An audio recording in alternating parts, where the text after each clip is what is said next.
So I've seen a ton of videos of people showing for the OBS Fords how to remove the gauge cluster and change out LED bulbs if or change it to LED bulbs if you should so choose, or just replacing their regular halogen bulbs. Um, but one of the common things that I don't see a lot of videos on is that if you change the bulbs out, it doesn't really matter a whole lot. You can get better intensity and you can change them out for different colors. The problem is these old Ford gauges all have that green tint to them. Well, that's not because of the bulbs. On the backs of the gauges, everywhere there is essentially white wording, and in I think one of the other gauges a little bit of blue wording. I don't remember what it's for, but anyways, this is all has like a green film over it to give it the color, and I don't see a lot of videos of people reviewing how they actually eliminated that, so then when they do change the bulbs, they actually get the full effect of the color of the bulbs they decide to go with. So thought I'd show that really quick. It's pretty simple. So you might be wondering why there's two spoons here. The reason is, honestly, it works really well for popping these off. Yes, I have panel removal tools. Yes, I have a plethora of different interior pry bar clip removals and all that kind of stuff. Weirdly enough, the spoons seem to work very well. You will feel like you're going to break these, but it's fine.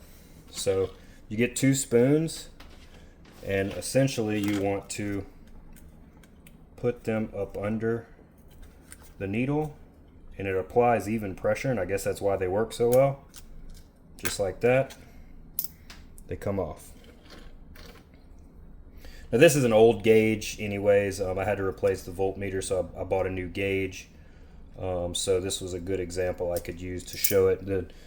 I actually already removed the faceplate off of my old gauge whenever the new one came in, because I had already done this on that panel, but this one came in with the replacement, so it allows me to show y'all. So as you can see, you can tell everywhere there is white that is where the green film is. Now the green film may be over some other places, but these are meant to light up, of different colors. These are all meant to light up different colors, so it's not over the whole thing. So real quick, I'm just going to show you the best thing that I found that works is acetone. I do about 3/4 acetone and 1/4 water. I didn't want to do pure acetone whenever I did it, because I was nervous it would like melt the plastic or something. But I found that this ratio works pretty well. You're going to need a whole shitload of Q-tips. So what we want to do a little mix up here. So just remember where the whiteness is, because that's what you want to clear. Sometimes you have to get kind of close to some of the red, on the gauge ends and stuff like that. You can rub the red off too. In fact, on mine, there's a couple spots where I went overboard a little. It's not really noticeable, except that I know it's there, so I notice it.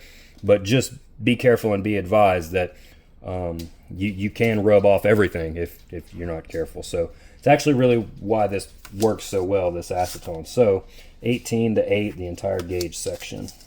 So when you're doing this, it's not like it's 2 layers, but when you first start rubbing on it, the majority of the green will come off, and you'll be like, oh, I've got it. It's all gone. But it's actually on most of these much thicker, and it's very easy to check. Just get you a flashlight or any kind of light, put it up underneath it, and then you'll be like, oh, there's still green there. It's not so much on these smaller gauges that you don't notice that the green layer is much thicker, or maybe it's double layered, I don't know. But on the speedometer itself, I didn't even know there was a whole other layer under it, because I had thought I had got all the green off till I shone it. I'm like, what the hell, this thing's still green. So I kept rubbing, and then it'll start to streak green all over again, and you're like, oh, there's a whole other layer under there. So you can see, you just keep rubbing. And you do have to change out Q-tips a lot. You do have to keep dipping it a lot. Like I said, just be careful of rubbing it into the other colors and other sections of the gauge.